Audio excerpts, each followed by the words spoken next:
उम्मीद है आप सब अपने घरों में होंगे, स्वस्थ होंगे और मस्त होंगे। मैं शुभम पालीवाल, आपका अपना एसपी सर, फिर एक बार आपका स्वागत करता हूं बेटा डाउटनेट में। तो भैया भौतिक विज्ञान में समतल में गति हमारा चल रहा था। आज समतल में गति एक और नया लेक्चर। तो समतल में गति में अभी तक हमने सदिश पढ़ा था, फिर उसके बाद में प्रक्षेप गति पढ़ा था, फिर लेक्चर में 4-5 में हमने प्रक्षेप गति के बारे में जाना, फिर उसके बाद में हमने आगे वाली क्लासेस में क्षैतिज से प्रक्षेपण देखा था। ठीक है, मतलब पिछली क्लास में हमने क्षैतिज से प्रक्षेपण के बारे में सब कुछ जाना था। अब हम आज की क्लास में भी क्षैतिज से प्रक्षेपण जो हो रहा है उसी के ऊपर और चर्चा करेंगे। उसके एक दो और छोटे मोटे सवाल बचे वो करेंगे हम, और उसके बाद में हम तिर्यक प्रक्षेपण देखेंगे। फिर हम शुरू करेंगे एक बहुत इंपॉर्टेंट टॉपिक, आपेक्षित गति, समतल में आपेक्षित गति। काफी आसान है, जैसा हमने एक विमीय आपेक्षित गति देखी थी वैसे ही समतल में आपेक्षित गति हम समझ सकते हैं और पढ़ सकते हैं। इसी प्रकार से आगे चलकर हम आने वाली क्लासेस वर्षा व्यक्ति संबंधित प्रश्न और नदी नाव संबंधित प्रश्न डिस्कस करने वाले हैं। क्लियर है कहानी बेटा? चलिए तो हम क्लास शुरू करते हैं। आज की क्लास में हम क्या डिस्कस कर रहे हैं? हम ऊंचाई से क्षैतिज प्रक्षेपण को उदाहरण देखेंगे और ऊंचाई से तिर्यक प्रक्षेपण और समतल में आपेक्षिक गति देखेंगे आज की क्लास में। चलिए बेटा, तो हम पहले सवाल से शुरू करते हैं। सवाल में क्या दिया गया है ना, ये कल जो पढ़ रहे थे हम उसी के आधार पर सवाल है ना। कल की क्लास में आपको जो सब कुछ बताया था उसी से जुड़ा एक और नया सवाल, उसी से जुड़े 2 से 3 उदाहरण हमें और करने हैं, वो बच गए थे हमारे, और फिर हम आगे बढ़ना शुरू करेंगे। तो देखो पहला सवाल क्या कह रहा है कि 2 कागज के पर्दे ए और बी है ना। देखो क्या दिया हुआ है कि यहाँ पर 2 कागज के पर्दे। मुझे उम्मीद है भैया छोटे छोटे से फॉर्मूला आप सभी को याद होंगे कि परास क्या होता है? परास होता है u√2h/g। ये क्या है? ये उड्डयनकाल है, टाइम ऑफ फ्लाइट है। बोला है ये दोनों एक दूसरे से 100 मीटर की दूरी पर है। कितनी दूरी पर है? 100 मीटर की दूरी पर है। फिर उसके बाद में यहां से बोला है कि ये ए है और ये बी है। ठीक है, फिर बोला कि बंदूक की एक गोली पहले ए से फिर बी को छेदती है, मतलब एक बंदूक की गोली की ऐसे निकली। चलो फिर बी में छेद ए के छेद से 10 सेंटीमीटर नीचे है। ओहो, ऐसा होता है क्या? हाँ देखो, वास्तविकता में अगर तुमने एक बंदूक से गोली चलाई है ना, तो गोली जैसे जैसे आगे बढ़ेगी तो गोली के पास क्षैतिज में वेग तो काफी ज्यादा है, भले ही कितना भी ज्यादा हो जाए, लेकिन जैसे जैसे गोली आगे जाएगी, या गेंद भी जो थी हमारी आगे जा रही थी, तो वो नीचे की तरफ भी गिरते जाएगी, क्योंकि उस पे जी गुरुत्वीय त्वरण भी लग रहा है नीचे की तरफ। तो भले ही क्षैतिज में वेग ना हो, लेकिन फिर भी वो थोड़ा नीचे तो हो ही जाएगी ना। तो सोचो जैसे अभिनव बिंद्रा और ये जो अपने राइफल वाले शूटर्स होते हैं, उन्हें कितनी सटीकता से निशाना लगाना होता होगा, ये भी कैलकुलेशन करना होता है उनके कि जब गोली चलाई तो वो एग्जैक्ट पिन होल पर जाके लगे। उसके लिए क्या जरूरी है? उसके लिए जरूरी है कि आपको थोड़ा सा हल्का सा ऊपर भी मारना पड़ेगा। क्यों? क्योंकि गोली जब आगे जाएगी तो हल्की सी नीचे भी जाएगी। वही वाली बात इस एग्जांपल से भी हम समझ सकते हैं कि सर गोली जब यहां से निकलेगी तो थोड़ी ही देर बाद जब गोली 100 मीटर आगे बढ़ जाएगी तो 10 सेंटीमीटर नीचे भी हो जाएगी। 10 सेंटीमीटर नीचे होगी, बस इतना दिया है। फिर बोला है कि यदि गोली पर्दे ए से टकराते समय क्षैतिज में गतिशील थी। अच्छा चलो ठीक है, ये क्षैतिज में u वेग से गतिशील थी, तब पर्दे ए से टकराते समय गोली का वेग ज्ञात कीजिए। मतलब यहीं पर ही वेग में प्रारंभिक वेग ज्ञात करना है। तुम्हें क्या क्या दिया है ये सोचो, क्या क्या दिया है ये सोचो। तो सर कैसे सोचे? देखो बेटा, यहां से गोली गई और इधर जाके टकरा गई, तो ये एक तरीके से क्या है भैया, क्षैतिज में प्रक्षेपण, मतलब h ऊंचाई से प्रक्षेपण मैं मान सकता हूं। तो h ऊंचाई से क्षैतिज प्रक्षेपण है, तो उसमें h दिया है, और ये क्या दिया हुआ है? परास। क्या दिया हुआ है? r, परास दिया है। तो अब ये वैल्यूज है, फॉर्मूला है, उठा के रख दो, आगे बढ़ जाओ, खुश हो जाओ। तो यहां पर क्या होगा? r बराबर u√2h/g। r बराबर u√2h/g। r क्या है? 100 मीटर। u क्या है? पता नहीं, 2 into h। अच्छा, हाइट कितनी नीचे लाना है? तो इसे 10 सेंटीमीटर नीचे लाना है। कितना नीचे लाना है? 10 सेंटीमीटर। तो 10 सेंटीमीटर नीचे लेकर आना है, मतलब क्या हो गया ये? हम चाहे तो 10 सेंटीमीटर को मीटर में कन्वर्ट कर सकते हैं। यही कर देता हूं, 0.1 मीटर लिखेंगे हम इसे। क्या लिखेंगे? 0.1 मीटर। तो 0.1/10 100 से भाग दिया है, ऐसे मत देखो मुझे। तो यहां से ये जब पॉइंट उड़ेगा तो यहाँ पे एक और 0 ले आएगा। तो ये क्या है, ये सर 100 बराबर u वर्गमूल 2 बटा 100 का वर्गमूल 10 होता है। तो इसे उधर ले जाओ, ये हो जाएगा 1000 बटा √2 u का मान आ गया। या आप चाहो तो इसी को ये भी लिख सकते हो, देखो कैसे, 1000 है तो 1000 को मैं 500 गुणा 2 भी लिख सकता हूं, है ना। देखो भैया ऐसा नीट में होगा कि आप जो सॉल्व करके लाए एग्जैक्ट वैसा ऑप्शन नहीं होगा, थोड़ा सा वो चेंज करेगा। तो यहाँ पर ऑप्शन कैसे रहने वाले, देखो इसे लिख सकता हूं मैं 500 गुणा 2 बटा √2। तो ये काटेंगे तो √2 ऊपर बचेगा, तो यहाँ पर बचेगा 500 √2 मीटर पर सेकेंड। ये प्रारंभिक वेग था, है ना। 500 √2 मीटर पर सेकंड प्रारंभिक वेग था। हो सकता था तो मैं यहाँ का भी वेग पूछ लेता, है ना। बी पर्दे बी से टकराते समय वेग, तो क्षैतिज में तो वही होता, और ऊर्ध्वाधर का नया वेग निकाल लेते कि सर अगर वो 0.1 मीटर चला है तो ऊर्ध्वाधर दिशा का वेग क्या हो जाएगा। क्लियर है, आसान सी बात। चलो एक और दिलचस्प सवाल करते हैं हम क्षैतिज प्रक्षेपण पर ही, है ना। ये सवाल एक जनरल सवाल होता है ना। मैं आपको ऐसे ही बता देता हूं कि सवाल में क्या क्या पूछा जाता है ना। क्या होगा सवाल में, बोलेंगे कि यहाँ पर सीढ़ियां है, क्या है भैया, सीढ़ियां सी n सीढ़ियां है।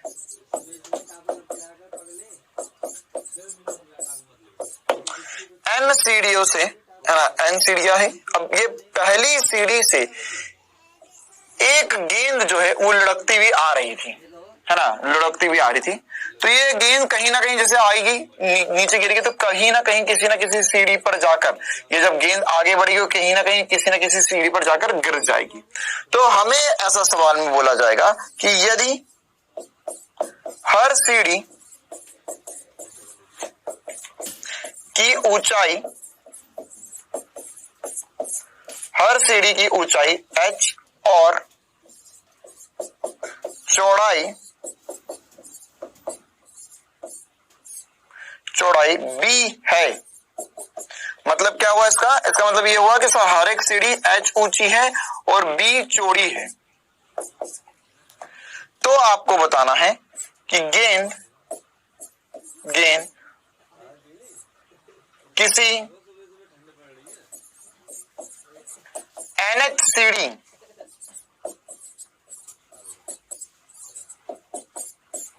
से टकराती है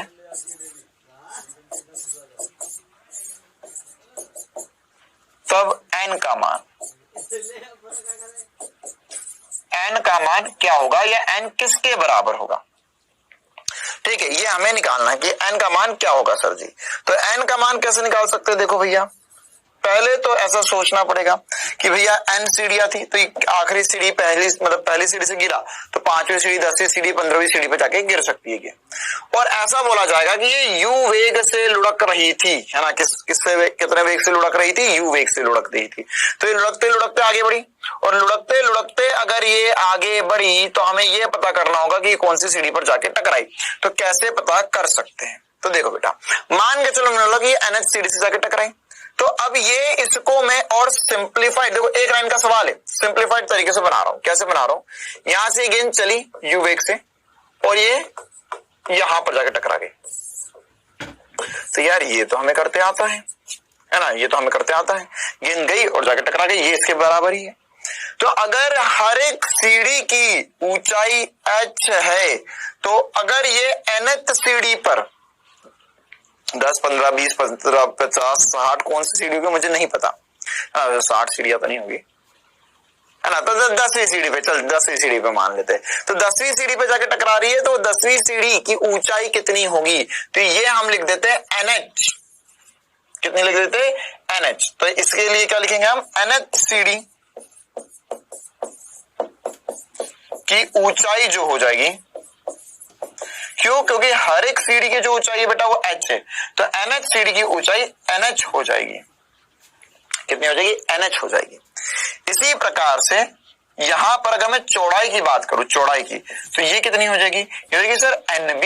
ये बात मुझे उम्मीद है सबको चमकी होगी, क्योंकि B B B B B कितनी बार जोड़ना, 5 बार, 10 बार, 15 बार, 16 बार, मुझे नहीं पता, तो इसलिए NB कर दिया।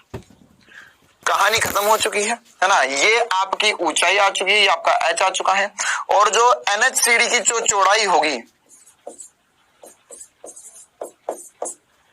NHCD की चौड़ाई, वैसे मैं ऐसा लिखना चाहिए NCDO की चौड़ाई, है ना। NHCD की ऊंचाई तो ठीक है ना, क्योंकि वो तो यहाँ पर 15वीं सीढ़ी से तो कितनी है, लेकिन ये एक सीढ़ी की चौड़ाई नहीं, सारी सीढ़ियों की चौड़ाई मिलाकर लिखना है हमें। तो हमें लिखना चाहिए यहाँ पर कि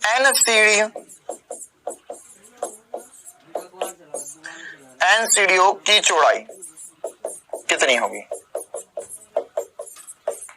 तो NCDO की चौड़ाई हो जाएगी NB, जो मेरा परास होगा।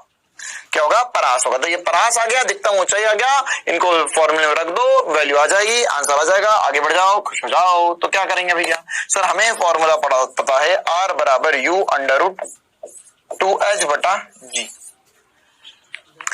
अब हमारे पास H है, R है, U है, हमें N का मान निकालना है। तो इसमें दोनों तरफ वर्ग ले लेता हूं और वैल्यूज रख देता हूं। अगले पेज पे जा रहा हूं बेटा, मैं दोनों तरफ वर्गीकरण कर देते हैं। तो यहां पर क्या हो जाएगा? देखो भैया, वर्गीकरण करने के बाद में यहां पर हो जाएगा R का वर्ग बराबर U का वर्ग 2H बटा G। दोनों तरफ वर्ग कर दिया। R का वर्ग क्या हो जाएगा? R स्क्वायर हो जाएगा, U का वर्ग U स्क्वायर हो जाएगा, और ये वर्गमूल में जो है वो वर्ग के बाहर आ जाएगा। अब R कितना था? NB था, तो ये हो जाएगा सर NB का स्क्वायर बराबर U का स्क्वायर 2 इंटू NH अपॉन में G। तो यहां हो गया N स्क्वायर B स्क्वायर बराबर U square into 2 into NH upon में G। तो एक N ने एक N को मार दिया, तो यहां से N की वैल्यू जो आ गई बेटा, वो आ गई U स्क्वायर 2H बटा G, और एक B स्क्वायर भी नीचे आ जाएगा। ये सीधे एग्जाम में पूछा जा सकता है ना। या हो सकता है कि हमें हर एक सीढ़ी की चौड़ाई और ऊंचाई दे दे, तो हमें इसमें वैल्यूज रख के निकाल सकते हैं कि कौन सी भी सीढ़ी पर गेंद टकराएगी, है ना। जैसे फॉर एग्जाम्पल, है ना, जैसे फॉर एग्जाम्पल एक नई बात मेरे दिमाग में आई तुरंत ही। माना फॉर एग्जाम्पल इसे सॉल्व करने के बाद में आपका N का मान आया 5.3, तो आप कौन सी भी सीढ़ी पर टिक करोगे, है ना। ऐसा आपको ऑप्शन देंगे कि 5th सीढ़ी पर टकराई, 6th सीढ़ी पर टकराई, 7th सीढ़ी पर टकराई, 4th सीढ़ी पर टकराई, कौन सी सीढ़ी चुनोगे? अगर 5.13, है ना, माना N का मान बराबर आया, माना N का मान 5.3 आया, तो 5.3 आया, तो यहां पर यह क्या होगा? सर कैसे पता चलेंगे? यहां पर जब 5.3 आया तो 5वीं सीढ़ी हुई नहीं, हमारा आंसर जाएगा 6ठी सीढ़ी। क्यों? क्योंकि 5 सीढ़ियां तो पार कर गई है वो। 5.3 मतलब 5वीं सीढ़ी पार कर गई है। 1 2 3 4 5, है ना। ये देख, यहां से गिरना शुरू करी और वो यहां पर जाकर टकराई, तो 5वीं तो क्रॉस कर गई, तो गिरी कौन सी भी सीढ़ी पर? 6ठी सीढ़ी पर गिरी। क्लियर है बेटा? तो ये एक इंपॉर्टेंट सा कंसेप्ट था। अगर ऐसा, वैसे सवाल तो अभी तक आया नहीं है, 1-2 बार आता, केवल फॉर्मूला ही पूछा था सीधे एक बार, तो है ना। और आपको अगर ऐसा कुछ आ जाता है तो ध्यान रखना इस चीज का कि कौन सा आंसर हमें करना होगा। चलो बेटा, तो अब हम आगे बढ़ते हैं और हम तिर्यक प्रक्षेपण की बात करते हैं। तिर्यक प्रक्षेपण में हम सीधे सवाल के रूप में ही चीजें करेंगे। क्यों? क्योंकि तिर्यक प्रक्षेपण अभी तक एक बार आया है केवल, और उसमें हमें जो पूछा गया था वो केवल सवाल ही पूछा गया था। तो क्या सही मुझे टॉपिक छोड़ देना चाहिए? क्या ये नीट में नहीं आएगा? बिल्कुल सही बोल रहे हो। एक काम करो, तुम सब कुछ ही छोड़ दो, है ना, जो जो पूछा गया वो पढ़ लो। अरे मूर्ख बालक, ध्यान रख इस चीज का, है ना, कि अगर ऐसा होता है इस दुनिया में कि जो जो नीट में पूछा गया है या जो जो मुझे आता है अगर मैं वो ही पढ़ लेता, तो क्या मैं नीट में से टॉप कर सकता हूं? बिल्कुल नहीं ऐसा हो सकता। क्यों? क्योंकि ये जरूरी नहीं है कि नीट में क्या क्या पूछा गया मुझे पता होना चाहिए, साथ ही साथ मेरे को उसके जैसे 50 सवाल और करते आना चाहिए, ताकि कुछ नया पूछा जाए तो मैं कर पाऊं। क्लियर है ना। जैसे मान के चलो कि मैंने तुम्हें गाड़ी चलाना सिखाया, तो गाड़ी चलाते सिखाते टाइम मैंने तुम्हें बता दिया गियर कैसे बदलते हैं, मैंने तुम्हें बता दिया क्लच क्या होता है, मैंने तुम्हें बता दिया एक्सीलरेटर कैसे होता है, मैंने तुम्हें बताया स्टीयरिंग कैसे घुमाते हैं। क्या तुम गाड़ी चला सकते हो? क्या तुम्हें लगता है तुम गाड़ी चला सकते हो? बिल्कुल तुम्हें लगेगा, क्योंकि मैंने तुम्हें सब कुछ समझा दिया। तुम्हें एक बार गाड़ी हाईवे पे चलवा कर भी दिखा दी तो तुम बोला अरे हाँ अब तो हम चला लेंगे। नहीं चला पाओगे, बिल्कुल नहीं चला पाओगे गाड़ी, है ना। एक बार अगर गाड़ी में अकेले बैठोगे तो ठोक के ही वापस लाओगे गाड़ी 100%। क्यों? क्योंकि तुम्हें अभी भ्रम है, अभी अपने जीवन में कि तुम्हें लगता है कि मेरे पास तो 1 ही साल है या मेरे पास तो थोड़ा ही कम समय है, तो मैं इंपॉर्टेंट पढ़ लूं। इंपॉर्टेंट पढ़ेगा और बिल्कुल भी नहीं कुछ हो पाएगा। तुम्हें साथ ही साथ सब कुछ पता होना चाहिए ताकि कुछ नया आए तो तुम उसे सोच पाओ। नया कैसे सोच जाते हैं कुछ बच्चे सवाल देके, अच्छा इसमें नहीं ऐसा नहीं ऐसा, क्योंकि उसने उसके जैसा कुछ ना कुछ कभी किया होता है जिंदगी में। आई बात समझ में, है ना। तो अगर तुम्हें गाड़ी चलाने में परफेक्ट बनना है तो क्या करना होगा? सर हमें गाड़ी को पार्क करते आना चाहिए, गाड़ी कहीं पे मॉल में लेकर तो उसको उसमें पार्किंग में ले जाते आना चाहिए, बाहर भी निकालते आना चाहिए। वरना क्या छोड़ देगा क्या? अरे भैया अब तो बाहर नहीं निकल रही हमसे गाड़ी, किसी गार्ड को बोला अरे भाई गाड़ी बाहर निकाल दे, हंसेगा तुम्हारे ऊपर। या तुम अगर ट्रैफिक में जाओ तो उसमें कैसे गाड़ी चलाते हो वो भी आना चाहिए। तो वो सब कैसे आएगा? जब तुमने बढ़िया तरीके से बहुत बार अलग अलग जगहों पे गाड़ी चलाई, है ना, तब जाके तुम्हें कहीं भी उतार दिया जाए तो तुम्हारा काम बन जाएगा। तो वैसे ही बेटा तुम्हें अलग अलग प्रकार के बहुत सारे सवाल अगर किए हो तो कोई नई कंडीशन आई, कहीं नई जगह पे गाड़ी चलाने गए तो भी चला लोगे ना, फिर तो विश्वास आ जाएगा अंदर। तो वही वाली बात है, नया पेपर करोगे नीट का तो भी बात बनेगी। देखो बेटा, तो उसी में हम आगे बढ़ते हैं। तिर्यक प्रक्षेपण। तिर्यक प्रक्षेपण में क्या होता है कि h ऊंचाई से अगर हमने एक गेंद को फेंका, है ना, अब हम सीधे सवाल ही कर रहे हैं, हमने फेंका 50 मीटर पर सेकंड से और 37 डिग्री के कोण पे फेंका है। कितने पे फेंका है? 37 डिग्री के कोण पे फेंका है। अभी मैं ऊपर फेंक रहा हूं, वो नीचे भी फेंक सकता है। देखो, तो यहां पर अगर मैंने गेंद को ऊपर फेंका है तो क्या क्या पता होना चाहिए मुझे। ये गेंद कैसा फेंका? ये गेंद गई और यहाँ नीचे गिर गई। तो सर ये जब गेंद फेंक रहे थे तो ये कोण था 37 डिग्री। अब हमें वही पूछेगा अधिकतम ऊंचाई कितनी आ सकती होगी। देखो अब ये इसकी ऊंचाई तो मुझे 80 मीटर पता है, ये तो मुझे पता है कि ये ऊंचाई कितनी है, 80 मीटर है।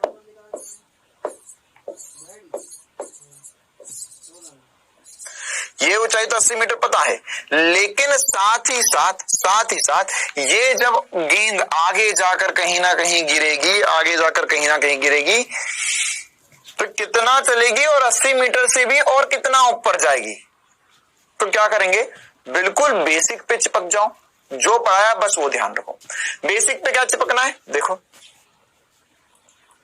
सबसे पहले हमने आपको यह सिखाया कि जब भी किसी भी प्रकार की गति हो तो उसे एक्स और वाई दिशा में तोड़ दो। एक्स दिशा और वाई दिशा में तोड़ दो। तो एक्स दिशा और वाई दिशा में तोड़ो, क्या होगा देखते हैं। सर यहां पर एक्स दिशा में इसके पास कुछ वेग आएगा और वाई दिशा में भी कुछ वेग आएगा। कितना आएगा? तो सर ये वेग निकालना चाहे तो ये हो जाएगा u cos 37 और हो जाएगा u sin 37। बिल्कुल सही समझे।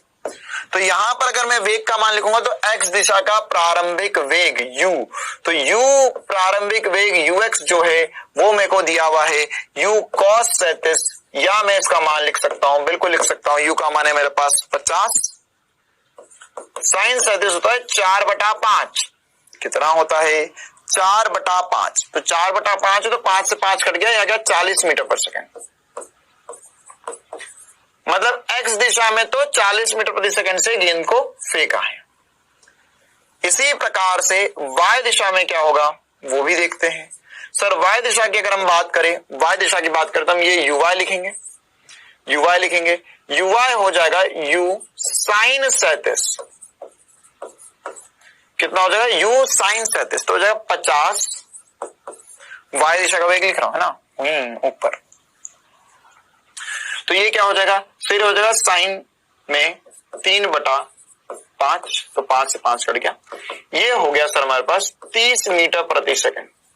मतलब y दिशा में 30 से जा रहा है, x दिशा में ये 40 से गति कर रहा है ना। देखो तो अब इसको आगे क्या समझे, इसको आगे हम फिर से दो गतियों का मिश्रण मान लेंगे, है ना। हमने ऐसा करा है, h ऊंचाई पे खड़े होकर गेंद को ऊपर फेंका तो गेंद ऊपर जाएगी और नीचे आएगी, और साथ ही साथ एक गेंद को आगे बढ़ा देते। इन दोनों गेंदों को मिला लो, जैसे अभी तक जितना भी हमने पढ़ा उनमें दो गेंदों को तोड़ के करा, x में और y में।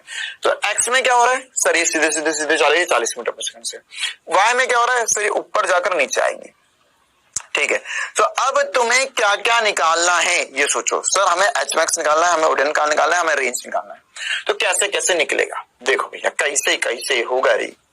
तो यहां पर अगर मैं बात करूं, देखिए ऐसी आई उड़ती हुई नीचे गिर गई। तो यहां पर अगर मैं बात करूं एक्स दिशा में से क्या निकल सकता है, सर एक्स दिशा से कुछ निकल सकता है नहीं। अच्छा ये बताओ फिर मुझे कि y दिशा में क्या पता है। सर y दिशा में हमें g पता है, तो वो तो सभी को पता होता है, कुछ नया बताओ। तो ये गेंद जब उड़कर जा रही थी तो इसमें गुरुत्वीय त्वरण नीचे की तरफ था, तो इसे मैंने -g metre per second square लिख दिया। अच्छा अब अगर मैं उड़न काल की बात करूं या अधिकतम ऊंचाई की बात करूं, है ना, मुझे किससे से निकलेगा, वो y दिशा से, है ना। तो याद रखना सबसे पहले हम बात करें उड़न काल की।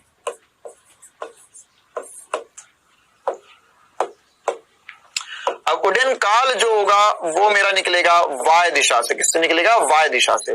तो y दिशा का विस्थापन पता कर लूं क्या मैं पहले, क्योंकि कैसे निकालेंगे ये वाला सवाल हमने किया है कि एक गेंद को ऊपर फेंका, गेंद ऊपर जाके नीचे आई तो कितनी देर में वापस धरातल से टकराएगी। तो इसके लिए क्या कहता है, y दिशा का विस्थापन, है ना। तो देखो y दिशा में अगर मैं विस्थापन की बात करूं या h की बात करूंगा तो क्या आएगा, बताओ भैया। विस्थापन या h की बात करें तो कितना आएगा, तो सर y दिशा का विस्थापन आएगा -80 मीटर। बस यही सिखाना था मुझे।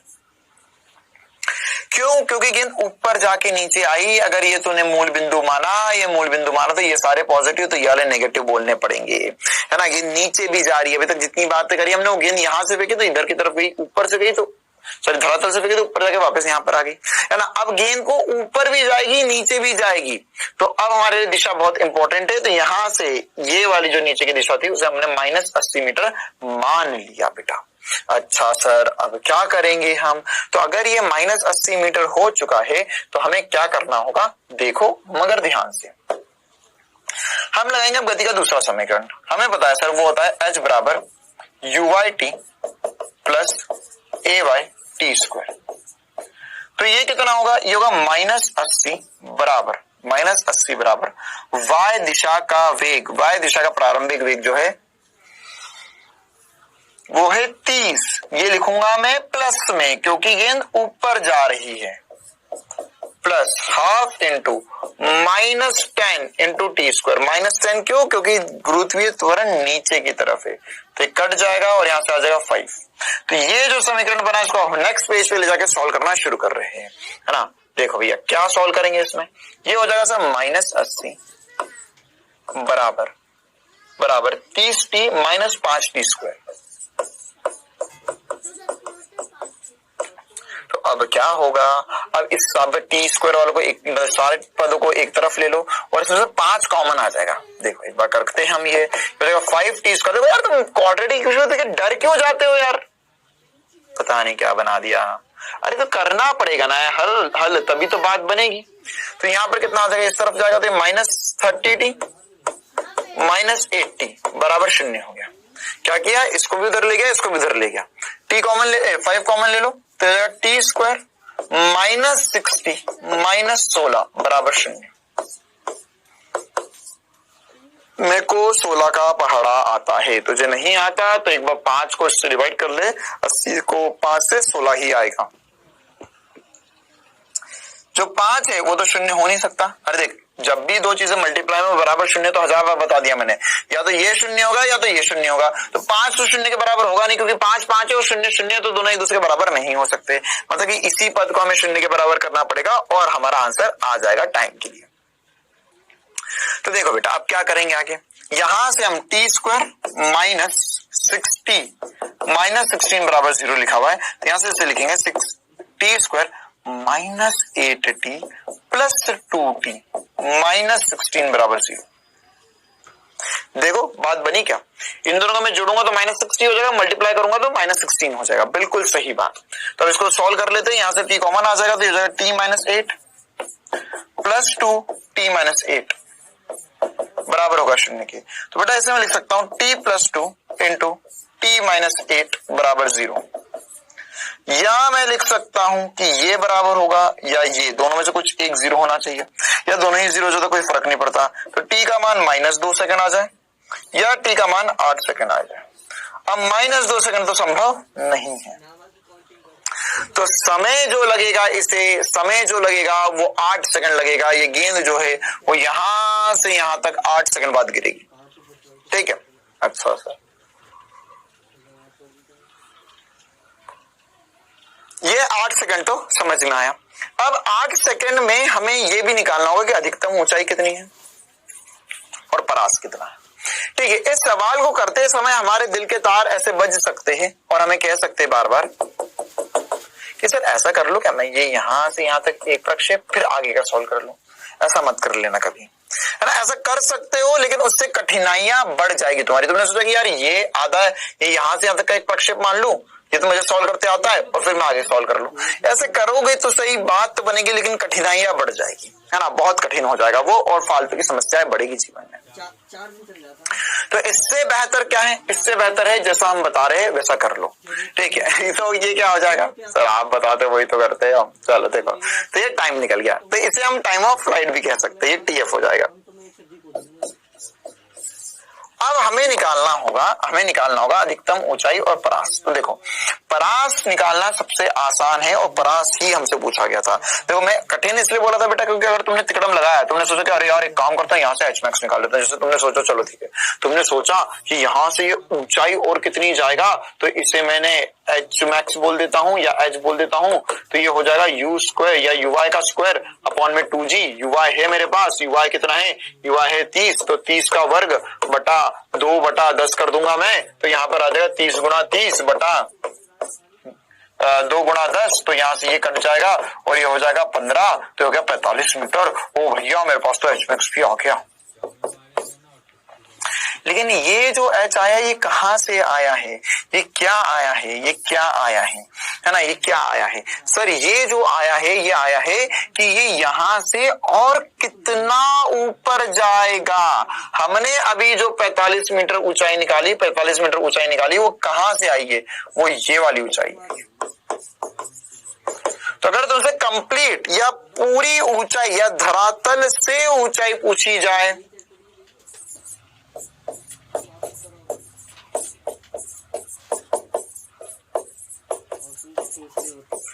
तो क्या करोगे, 80 प्लस 45 या 125 मीटर करोगे, ठीक है। अच्छा सर ये तो आ गया, और क्या, ये 125 मीटर तो आएगा ही आएगा बेटा, लेकिन हम तो परास के ऊपर चर्चा कर रहे थे, तुमने तो Hmax निकाल लिया अभी, तो सर परास भी तो ऐसे निकाल लेते, परास भी लगा देते, ये हो जाएगा 2UX UY बटा G। तो बेटा ये नहीं करना है हमें परास के लिए, क्यों, क्योंकि ये जो देगा वो हमें यहां से यहां तक की ही दूरी देगा। ये जब आगे जाएगा तो और आगे तक है ना, तो देखिए यहां से यहां तक पहुंचा, फिर ये और आगे गया, तो ये जो और आगे जा रहा है ये दूरी कितनी आएगी, ये कैसे निकालेंगे। तो उसके लिए परास के बेसिक कंसेप्ट पे जाओ। परास हमेशा ध्यान रखना क्या होता है, इसीलिए मैं तुम्हें पहले दिन से बता रहा हूं, परास का जो बेसिक फॉर्मूला है ना, परास निकलता है x दिशा से और ये होता है x दिशा का वेग इनटू टाइम ऑफ फ्लाइट। तो x दिशा का वेग क्या होगा, x दिशा का वेग, सर x दिशा का वेग दिया हुआ है मुझे 40, कितना दिया हुआ है 40, तो 40 इंटू टाइम ऑफ फ्लाइट कितना है 8 सेकेंड, तो ये हो जाएगा 320 मीटर। कितना हो गया 320 मीटर। उससे करोगे तो टुकड़े हो जाएंगे और तुम उन टुकड़ों को संभाल नहीं पाओगे यहां से यहां तक का, फिर ये सब क्या करोगे आगे, ठीक है। तो टाइम ऑफ फ्लाइट तो क्या पूरा ऊपर जाके नीचे आने के समय, और ये आगे कितना चला, बस कितने वेग से चल रहा था, तो उन दोनों हमने मल्टीप्लाई कर दिया, तो हमारा इस प्रकार से परास आ जाएगा। इसी में तिर्यक प्रक्षेपण में ही एक और सवाल पूछा जा सकता है जो हम एक और बार डिस्कस करना चाहते हैं। इसी प्रकार का सवाल होता है, डाटा भी मैं यही रख रहा हूं ताकि हम जल्दी से भी सॉल्व कर पाए और हमें कंसेप्ट समझ में आ जाए करना क्या होगा। जैसे सवाल में क्या बोलेगा, एग्जैक्ट यही सब कुछ। ये 80 मीटर ऊंचा टावर था और यहां से जिस गेंद को मैं 30 मीटर पर सेकंड से ऊपर फेंक रहा था उसे ऊपर ना फेंकते हुए नीचे फेंक दिया 37 से 37 डिग्री का कोण बनाकर। और कितने, अच्छा सॉरी 50 से फेंका था ना, तो कितने से गेंद को फेंकी, 50 से। तो वही सब कुछ यहाँ पे 37 से ऊपर की तरफ कोण था 37 डिग्री, अब ये 37 से नीचे की तरफ कोण है u बराबर 50 मीटर पर सेकंड। सब कुछ वही, हमें ये निकालना है कि गेंद घूमती हुई जब यहां गिरेगी तो इसका परास क्या आएगा,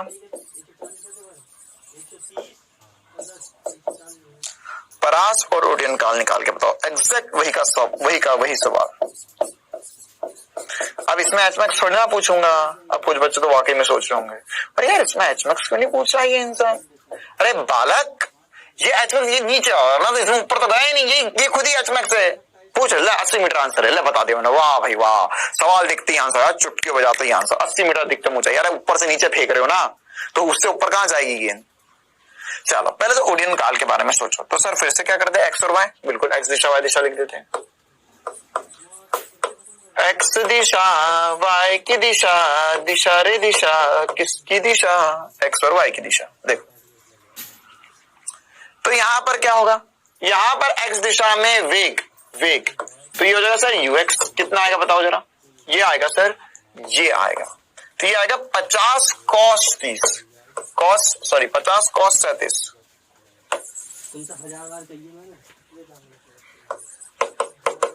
50 cos 37।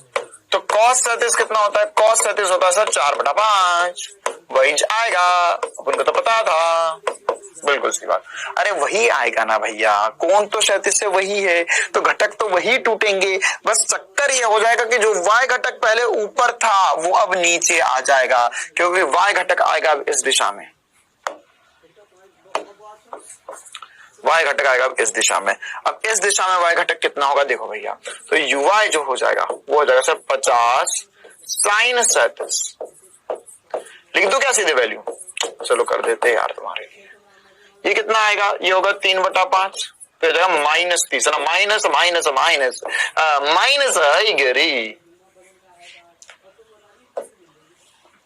क्यों है गरी माइनस, ये होगा 40, ये होगा -30, माइनस क्यों आया रे बेटा माइनस इसलिए आया क्योंकि यहाँ पर है 40, ये है 40, ये है -30, क्योंकि ये गेंद नीचे जा रही है, ये गेंद सीधे जा रही है। तो 40 और -30 से हम जवाब बना सकते हैं और बढ़िया तरीके से, आसान तरीके से बातें सेट कर सकते हैं। अच्छा अब हमें क्या निकालना था, अब हमें रेंज निकालनी है, रेंज परास। तो उसके लिए सबसे पहले ओडियन काल ही निकालेंगे, ये y दिशा से ही निकलेगा।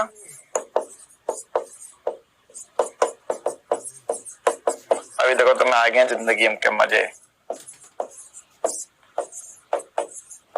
ओडियन काल क्या होता है सर, ये होता है हमें नहीं पता, अरे पता है बताओ। ओडियन काल कैसे निकालेंगे सर, y दिशा से निकलेगा, तो y दिशा का विस्थापन कितना है, y दिशा का विस्थापन कितना है सर, ये है -80, क्योंकि वो नीचे की तरफ है, बिल्कुल ही सही समझे तुम। फिर क्या करोगे सर, फिर हम आगे बढ़ जाएंगे और लिखेंगे, अच्छा फॉर्मूला लिख देते, पहले सूत्र लिख दे। गति का दूसरा समीकरण h u y plus half a y t square. तो h का मान कितना आएगा, h का मान आएगा -80 बराबर y दिशा का प्रारंभिक वेग -30। बस यही फर्क पड़ेगा और कोई फर्क नहीं पड़ेगा, half into -10 into T square. केवल और केवल एक ही चीज का फर्क पड़ा, वो 30 जो था वहां पॉजिटिव में था, यहाँ नेगेटिव में, बाकी पूरा सवाल वैसा का वैसा ही है।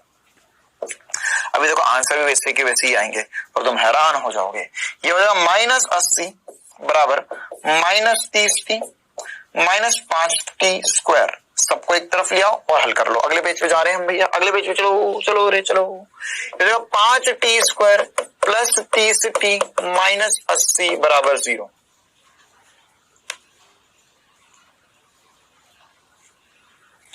5 कॉमन ले लो। t² प्लस 6t माइनस 16 बराबर 0। तो ये कितना हो जाएगा? ये हो जाएगा t²। अब फिर से वही वाली कहानी नहीं बोलूंगा, 5 0 नहीं हो सकता, यही 0 होगा। सब बोल तो दिया आपने। हाँ क्या करूं मैं, कुछ है हमारे बीच तेजस्वी लोग। देखो आया, मल्टीप्लाई करोगे तो 16 आ जाएगा, प्लस करोगे तो प्लस 6 आ जाएगा।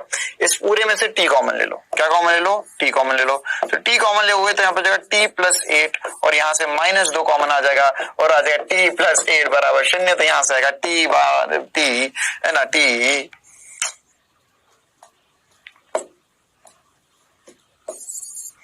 यहाँ पर हो जाएगा t बराबर, अच्छा एक बार लिख दूंगा एक स्टेप और, अरे समझ जाओ यार, नहीं समझेंगे सर हम कमेंट करेंगे, हमें समझ नहीं आया।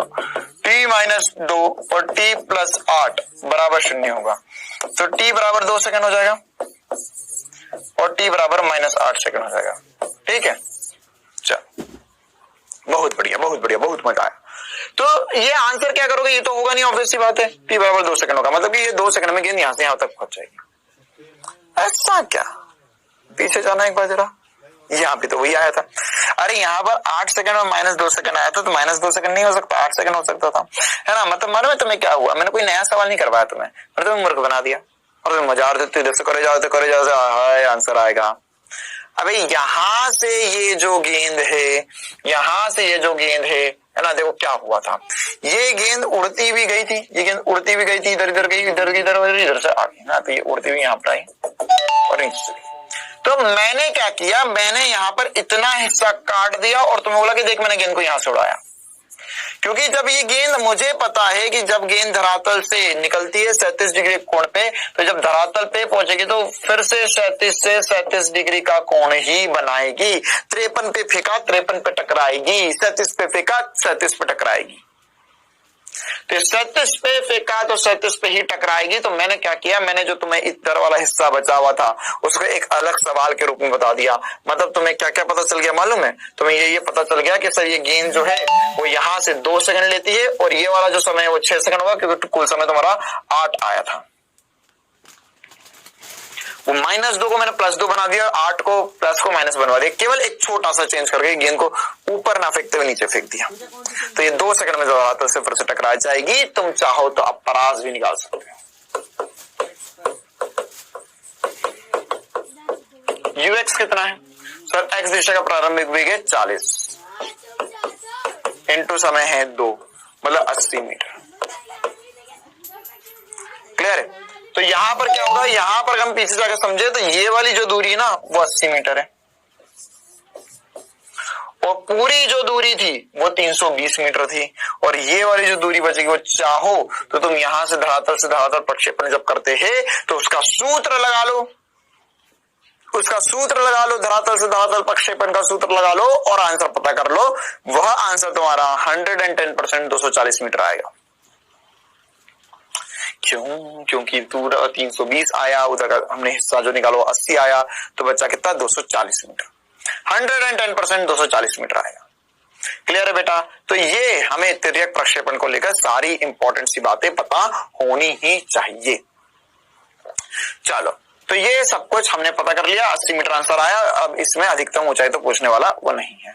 अब हम आगे बढ़ते हैं और एक नया टॉपिक शुरू करते हैं, समतल में आपेक्षिक गति। समतल में आपेक्षित गति अब हम शुरू करने जा रहे हैं। यह आपेक्षित गति जैसा ही है, जैसे हम आपेक्षित गति पढ़ते थे उसके जैसा ही होगा, सब कुछ सेम होगा। क्या परिवर्तन आएंगे बस उन्हें हमें समझना होगा। देखो,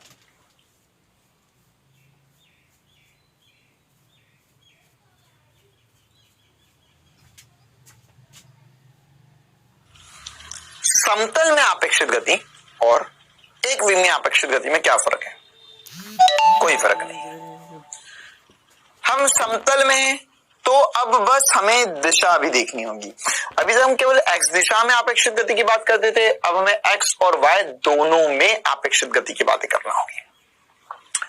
मतलब हमें अगर अपेक्षित वेग पूछा, देखो मैक्सिमम बात तो अपेक्षित वेग को लेकर करते हैं। तो अगर हमें अपेक्षित वेग पूछा जाएगा तो अपेक्षित वेग लिखने के लिए हमें अब क्या करना पड़ेगा, हम पहले लिखते थे सर अगर वेग a का b के सापेक्ष लिखते थे va माइनस bv, तो अब बस ऊपर लगा लेंगे वेक्टर। क्या लगा लेंगे? वेक्टर। क्यों? क्योंकि अब हमें सदिश रूप में लिखना होगा, क्योंकि अब जो हमारे पास वेग है उसमें i कैप भी होगा और j कैप भी होगा। तो तुम्हें i दिशा में भी सापेक्षित देखना होगा, j दिशा में भी सापेक्षित देखना होगा। उसी से सारी कहानी हमारे को समझ में भी आएगी और बात भी बनेगी। ये चीज को बेहतर तरीके से, है ना, और बिल्कुल ही लाजवाब तरीके से समझने के लिए हम करते एक कहानी का निर्माण। हम सुनेंगे एक गाथा, एक कहानी। देखो, एक गांव में बहुत समय पहले की बात है, लॉकडाउन के पहले, जब गांव में लोग अपने मनमानी या इच्छा अनुसार घूम फिर सकते थे। सर हमारे गांव वाले तो लॉकडाउन में भी घूमे, क्या बताए सर, है ना, पेड़ के नीचे बैठ जाते थे सारे ताऊ लोग और बस उनके चलते रहते थे इधर उधर की बातें और 2-4 पत्तों वाले गेम। सब बैठे रहते थे सर वहीं पर ही, है ना, पूरा लॉकडाउन उनने वहीं काट दिया। चला, तो अब हम तो इस गांव की बात करते हैं। इस गांव में सब पढ़े लिखे लोग हैं, सबके पास बढ़िया बढ़िया नौकरी थी, सब बढ़िया तरीके से मौज मौज करते थे। अब यहाँ पर ना फॉरेन जैसा गांव, बिल्कुल पूरा डेवलप्ड गांव।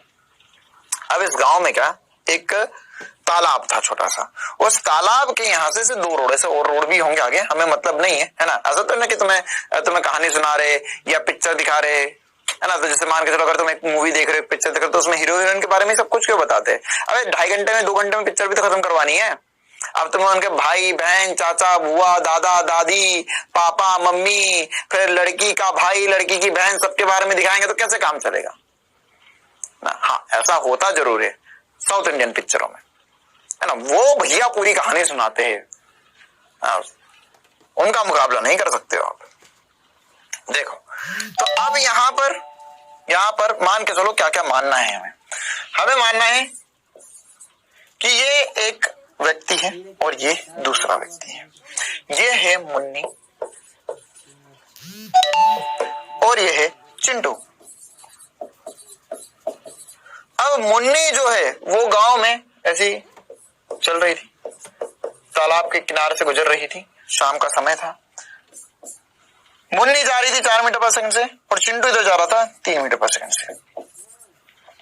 तो चिंटू मुन्नी की तरफ, मुन्नी को देखा, ओहो मुन्नी मिल गई लॉकडाउन में भी, चलो तो ठीक है।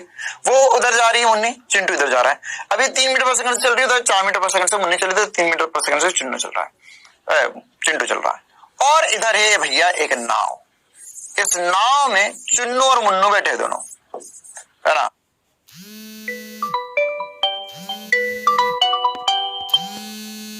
नाव है, अपना ही गांव है।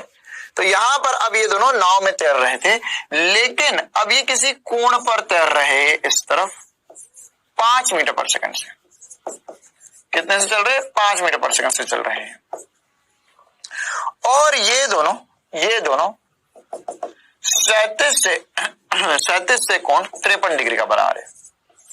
कितने कोण बनाए? 53 डिग्री का कोण बनाकर तैर रहे नाव में। ऐसे चापू वापू भी है इनके पास में, ऐसा बना लो। नाव चला रहे बढ़िया तरीके से, शाम का माहौल है, मस्त, सब अपनी अपनी जिंदगी एंजॉय कर रहे।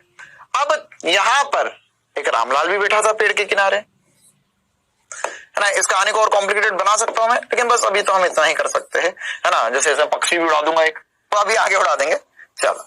तो पेड़ के किनारे एक रामलाल भी बैठा था। अब हम इन सबको कुछ ना कुछ नाम तो दे दिए, अब इनके एक एक अल्फाबेट भी दे देते, ABCD कुछ बोल देते ना, ताकि हमको पूरा बड़ा बड़ा नाम ना लिखना पड़े। तो रामलाल तो धरातल पे, तो इसे बोल देते जी, है ना, ग्राउंड। रामलाल क्या है? ग्राउंड पर है, जी, रामलाल जी हो गया भैया, बहुत बढ़िया। अब यहाँ पे चिंटू को बोल दिया मैंने A, मुन्नी को बोल दिया B, और चुन्नू और मुन्नू को बोल दिया C। ठीक है, तो अब कौन किसको कैसे दिखाई देगा ये सब निकालना है, अपेक्षित गति की बात करना है। तो देखो बेटा कैसे करेंगे, अगर ये सवाल चमक गया, अगर ये सवाल चमक गया या ये जो मेरी कहानी है ये चमक गई, तो इस बात की मेरी गारंटी है तुझे अपेक्षित गति में आगे कुछ नहीं पढ़ना पड़ेगा। बस सवाल तुझे लगा अच्छा वही तो बात बोल रहे हैं मास्टर साहब, अलग अलग डिजाइन बना बना के अलग अलग तरीके से एक ही बात बोली जा रही है, यही यही यही तुम्हें लगेगा, यही वाली बात अगर तुम्हें बढ़िया से चमकी तो देखो हमें सबके वेग दिए हुए, तो एक बार हम लिख लेते हैं। तो अगर मैं बोल रहा हूं वेग चिंटू का, तो चिंटू का वेग कितना है, अब मुझे लिखना पड़ेगा इसे सदिश रूप में। तो ये होगा 3 मीटर पर सेकंड से इस तरफ, तो ये होगा 3 i cap metre per second. ठीक है, मुन्नी का वेग कितना हो गया, B for Munni, B for Babita की दोस्त मुन्नी, बी फॉर बबीता की दोस्त मुन्नी। तो ये क्या हो गया 4 जे कैप, क्यों, क्योंकि ये ऊपर की दिशा में जा रही है, जे हो गया ये आई हो गया। अच्छा सर, इसी प्रकार से हम चुन्नू और मुन्नू को देखें, तो सी फॉर चुन्नू और उसका भाई मुन्नू। तो यहां पर चुन्नू और मुन्नू जा रहे 53 डिग्री के कोण, 53 डिग्री के कोण पे 5 मीटर पर सेकंड से। तो सर ये कैसे चल रहे हैं यार, इनके करने पड़ेंगे अब घटक, इसलिए हमने वियोजन या घटक करना सिखाया था आपको। तो ये हो जाएगा 5 cos 53 कोण के साथ होगा, तो कॉस होता है, तो ये हो जाएगा आई कैप प्लस 4 साइन 53 जी कैप। क्लियर है कहानी बेटा। तो अब अगर हमने इसे वियोजित कर दिया है तो इसका मान लिख देते हैं 5। अभी कोई दिमाग नहीं, अभी तो दिमाग लगाया नहीं है, अभी तो जो दिया सवाल में बस वही लिख रहा हूं मैं। कॉस 53 कितना होता है, कॉस 53 होता है 4/5, नहीं 3/5 आई कैप प्लस 5 इंटू 4/5 जी कैप, डिंग डिंग डिंग डिंग, तो क्या 3 i cap plus 4 ji cap. ये इन सब के वेग आ गए ए बी सी के मेरे पास। अच्छा, अब मैं एक दूसरे के सापेक्ष वेग देखूंगा। अब कैसे देखेंगे एक दूसरे के सापेक्ष, मैंने तुम्हें सिखाया था कि अगर सापेक्षित वेग देखना है तो तुम एक के ऊपर जाकर बैठ जाओ चीटा बनकर और उससे देखो क्या चल रहा है इस दुनिया में। तो मान के चलो मैंने तुम्हें बिठा दिया पेड़ के ऊपर, तुम बैठ गए पेड़ के ऊपर, रामलाल के सिर के ऊपर एक चीटा बनाकर तुम्हें वहां बिठा दिया। तो अगर मैं इस चीटे से पूछूं तो मैं किससे पूछ रहा हूं, जो ग्राउंड पे चीटा बैठा उससे पूछ रहा हूं, मतलब मैं रामलाल से पूछ रहा हूं या मैं जमीन से पूछ रहा हूं। तो मैं इससे पूछूं कि ए का बी का वेग और सी का वेग क्या होगा, तो सर आपने ये जो लिखे हैं तीनों वेग यह किसके सापेक्ष है, ये कुछ नहीं बोला, मतलब कि ग्राउंड के सापेक्ष कुछ नहीं बोला सवाल में। मतलब क्या होगा, ये ग्राउंड के ही सापेक्ष होंगे और ग्राउंड के सापेक्ष होंगे, मतलब ये धरातल के सापेक्ष है या रामलाल के सापेक्ष है। तो इसे यही लिख सकता हूं मैं, ये होगा वेग ए का विथ रिस्पेक्ट टू ग्राउंड, वेग बी का विथ रिस्पेक्ट टू ग्राउंड वही मान आएगा। और इसे भी लिख सकते हैं हम वेग सी का विथ रिस्पेक्ट टू ग्राउंड। मतलब जमीन पे बैठा आदमी अगर जमीन पे बैठा रामलाल देखे तो उसको क्या लगेगा, ओहो बढ़िया माहौल है, मस्त शाम का नजारा है, मुन्नी उधर जा रही है, चिंटू तो उधर भाग रहा है और ये चुन्नू मुन्नू कहीं उधर की तरफ जा रहे हैं, ऐसा उससे दिखाई देगा। अब यही बातें हमने इन दो लोगों से जाके पूछी, एक दूसरे से जाके पूछी है ना। चलो भैया सबसे पहले मुन्नी के पास चलते, नहीं सब पहले चिंटू के पास चलते, कहीं भी चले जाओ यार, तुम्हारी जैसी इच्छा है ना, तुम्हारे जैसे शौक। चलो हम तो मुन्नी के पास जा रहे हैं। तो अब ये मुन्नी के पास गए, अब मुन्नी के ऊपर चीटा बन के नहीं बैठते ना, मुन्नी के ऊपर कैसे बैठते, तितली बनकर, प्यारी सी तितली बनकर हम मुन्नी के ऊपर, मैंने तुम्हें मुन्नी के ऊपर बिठा दिया। तो अब अगर तुम मुन्नी के ऊपर बैठे हो तो मैंने अब मुन्नी से सारी जानकारी हासिल करी, मतलब मुन्नी से पूछा कि भैया मुन्नी है ना बताओ कि चिंटू कहाँ है। मतलब क्या पूछना चाह रहा हूं मैं, पूछना चाह रहा हूं चिंटू का वेग मुन्नी के सापेक्ष,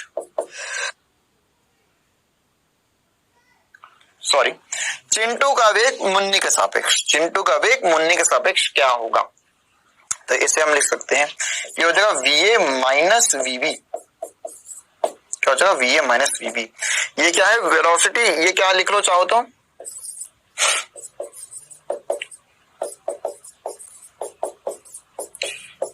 का वेग मुन्नी के सापेक्ष।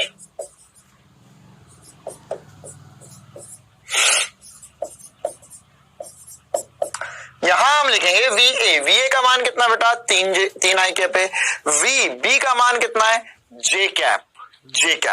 तो ये हो जाएगा 3 i cap minus 4 J cap. तो बेटा ये क्या हुआ, इसका मतलब हुआ ए का वेग बी के सापेक्ष, या अगर आप मुन्नी पर बैठकर चिंटू को देख रहे हो ना, तो क्या है चिंटू का वेग मुन्नी के सापेक्ष velocity of A with respect to B. तो यहां पर बैठकर क्या लगेगा कि यहाँ पे मुन्नी ऐसे जा रही है, चिंटू जो है, तो देख ये तुम चाहो तो इसको दिशा में बना भी सकते हो। देखो एक बार मैं बना के बताता हूँ फिर फील करवाता हूँ। वहां पर देखो क्या लिखा हुआ है, ये लिखा हुआ है सर, ये कहाँ आएगा पहले तो ये बताओ, ये सदिश कहाँ आएगा। तो सर ये आई में पॉजिटिव जे में नेगेटिव है ना, मतलब आई में पॉजिटिव जे में नेगेटिव, तो ये आएगा सर आई में पॉजिटिव जे में, ये इस तरफ आएगा। ये क्या आया है, ये velocity of A with respect to B आया है। ठीक है, मतलब कि मुन्नी जब देखेगी चिंटू को तो उसको चिंटू उस तरफ जाता हुआ दिखाई देगा, उस तरफ देख ध्यान से, उसी तरफ मैंने यहाँ पे सदिश भी बनाया है, उसी तरफ यहाँ पे सदिश भी बनाया, उस तरफ जाता हुआ दिखाई देगा। कैसे उस तरफ जाता हुआ दिखाई दे रहा है, क्योंकि मुन्नी तो ऐसी चल रही है, चिंटू उसके उधर से, मुन्नी दिख रही है तो मुन्नी बाय चिंटू बाय इधर की तरफ जा रही है। क्लियर है। हमसे ऐसा भी पूछ सकता है कि यहाँ पे चिंटू का वेग मुन्नी के सापेक्ष का परिमाण कितना है, एक्स अक्ष से कोण कितना बना है, कुछ भी पूछ सकता है वो, है ना। तो हमारे पास अब ये सदिश है, इसका परिमाणी वगैरह निकाल सकते हैं। एक बार निकाल के बता देते हैं आपको। ये हो जाएगा सर वर्गमूल 3 का वर्ग प्लस 4 का माइनस 4 का वर्ग होगा, कोई फर्क नहीं पड़ता, वो 5 मीटर पर सेकंड ही आएगा। चलो ये कहानी का पहला अध्याय समाप्त। अच्छा, इसी अध्याय में ऐसे भी पूछ सकते थे, ये चिंटू का वेग मुन्नी के सापेक्ष, अगर मान के चलो मैंने तुम्हें चीटा बनाकर चिंटू के ऊपर बिठा दिया होता तो मुन्नी का वेग चिंटू के सापेक्ष क्या हो जाता, मुन्नी का वेग चिंटू के सापेक्ष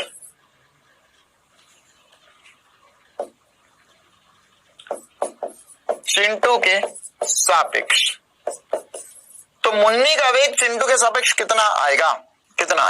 तो सर क्या करेंगे, velocity of A with respect B with respect to A निकालना है। तो कोई बड़ी बात नहीं है, ये जो आया सर उसमें नेगेटिव लगा दो।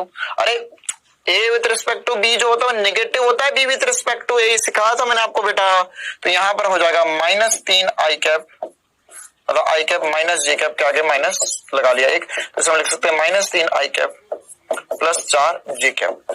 तो अगर इसको सदिश रूप में बनाओगे तो क्या बनेगा सर, आई नेगेटिव में लेकिन जे पॉजिटिव में, तो इसे इस तरफ लिखेगा,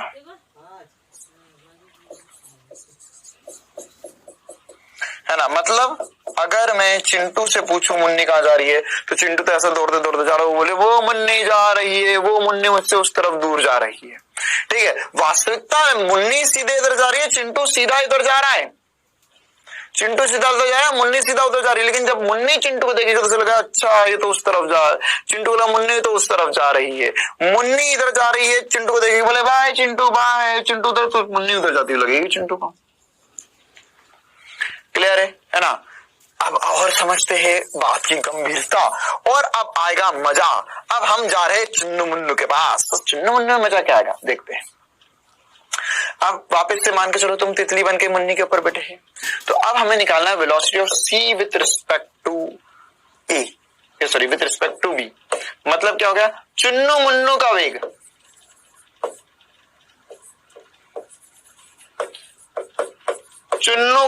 मुन्नी के सापेक्ष, चुन्नू का वेग मुन्नी के सापेक्ष।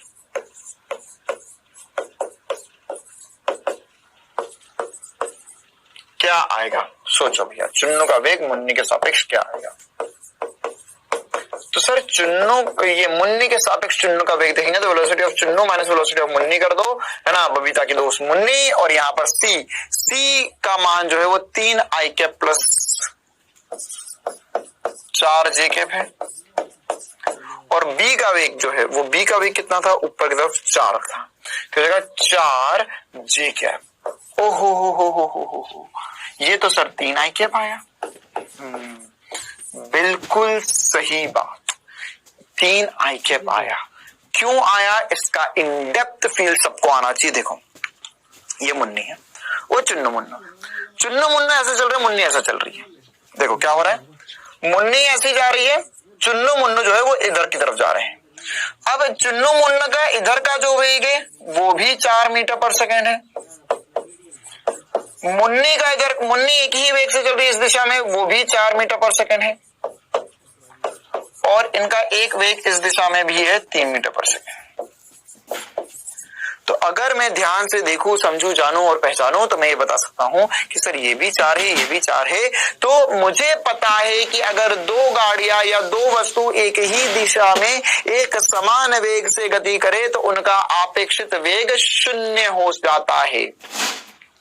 उनका अपेक्षित वेग क्या हो जाता है, 0 हो जाता है। तो वही कहानी यहां पर होगी कि मुन्नी जब चुन्नू मुन्नू को देखेगी तो उसे लगेगा ही नहीं कि वो आगे बढ़ रहे, उसे लगेगा कि ओ बाप रे तो मेरे पास होते जा रहे भाई, ये तो मेरे पास हो रहे। आई बात समझ में? क्यों? क्योंकि वो भी इस दिशा में 4 मीटर पर सेकंड से चल रही है, वो भी इस दिशा में 4 मीटर पर सेकंड से चल रही है। तो आने वाले सवालों में अगर तुझे कहीं पर भी ऐसा बोलूं मैं कि देख ऐसा लगे ही ना कि इस दिशा में कुछ चल रहा है, या ऐसा लगे ही ना कि बाएं दिशा में कुछ ना चले, मतलब कि उनको जिस दिशा में फील करवाना है ना। जैसे फॉर एग्जाम्पल अगर इसमें रोड पे ऑब्जर्व करो तो हमने ये देखा था कि सर एक गाड़ी जो है, एक गाड़ी तो जा रही है, एक गाड़ी तो जा रही है, तो ये दोनों गाड़ियां एक साथ चल रही थी, तो हमें लगता ही नहीं था ये गाड़ी चल भी रही है, हमें लगता था तो तब क्यों कहते वो एक विमीय गति था, हमें लगता था हमारे साइड में ही है। लेकिन एक बात ऐसी सोच कि मान के चलो एक गाड़ी बहुत दूर थी हमसे ना, यहाँ से बहुत चौड़ा रोड है, बहुत दूर है हमसे, ठीक है, और वो गाड़ी हमें लग रहा है यार ये तो मेरे करीब आते जा रही है, ओ भैया ठोक देगी तो ये मेरे करीब आते जा रही है। तो इसका फील क्या होगा, इसका फील ये होगा कि सर ये मेरे करीब तो आ रही है, लेकिन वास्तविकता में क्या है कि आगे की दिशा में मेरा और इसका वेग समान है, इसलिए ये मुझे केवल करीब आते हुए लग रही है। मतलब अपेक्षित गति का जो रियल फील है वो अब हमने ले लिया है कि यहां पर अगर सर यहां पर y दिशा का दोनों का वेग समान है, y दिशा का दोनों का वेग समान है, तो अगर y दिशा का दोनों का वेग समान है तो यहां पर y दिशा में अपेक्षित गति 0 हो जाएगी, y दिशा में v रिलेटिव 0, या y दिशा में एक दूसरे को गति करते हुए नहीं दिखाई देंगे। मुन्नी को लगेगा कि ये लोग बस मेरे करीब आ रहे हैं 3 मीटर पर सेकंड से, दैट्स इट। आया मजा जिंदगी का। और यही बात चुन्नू मुन्नी से पूछी जाए तो चुन्नू मुन्नी देखो हम तो उस तरफ जा रहे हैं, हम तो मुन्नी की तरफ जा रहे हैं, मुन्नी की तरफ जा रहे हैं। क्लियर है कहानी, है ना? तो इस तरीके से हम इस चीज को एनालिसिस कर सकते हैं और पूरा फील ले सकते हैं कि क्या हो रहा है। चलो भैया, तो सर ये बात तो हमको चमकी, है ना, हमको चमकी। अब क्या करना है सर, अब क्या करना है? अब हमें यहाँ पर अगर यही बात एक बार लिख भी देते हैं कि अगर मैंने यहाँ पर ऐसा लिख दिया, चल गया मैं यहाँ पे velocity of v with respect to c अगर हम लिखते तो -3 i कैप आ जाता। मतलब चुन्नू मुन्नू से पूछो कि भैया क्या हो रहा है, तो बोलेंगे मुन्नी हमारे करीब आ रही है। मुन्नी को लगेगा ये भी मेरे करीब आ रहे हैं, क्यों? क्योंकि मुन्नी को इस दिशा में लग रहा है तो ये पॉजिटिव दिशा होगी, चुन्नू मुन्नू को लग रहा है इस दिशा में तो वो दिशा नेगेटिव होगी, इसलिए चुन्नू मुन्नू का नेगेटिव आया। करके देख सकते हो सॉल्व, यही आंसर आएगा। तो हमें ये समझ में आया कि सर वेक्टर खेलना है बस, और कोई ज्यादा लोड नहीं लेना है, हमें बस रिलेटिव वेलोसिटी दी भी रहेगी, हमको सबट्रैक्ट करना है जैसे नॉर्मली करते थे, बस ये फील है कि हाँ द्विविमीय गति है।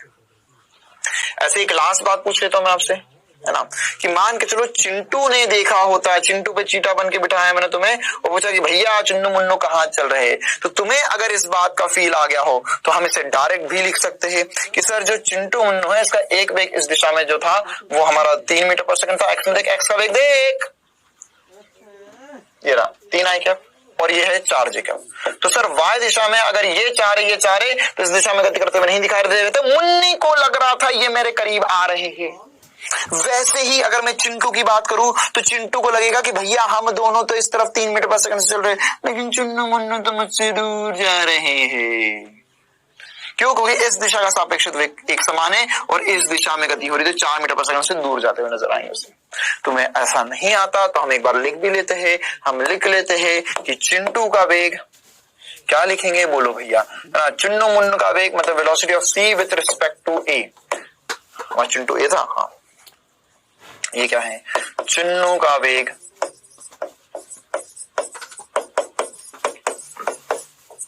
चुन्नू का वेग चिंटू के सापेक्ष।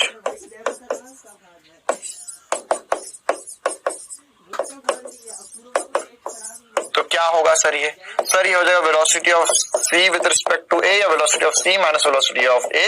वेलोसिटी ऑफ सी कितना हो गया है सर? सी की वेलोसिटी थी 3 i cap plus 4 j cap, 3 i cap plus 4 j cap.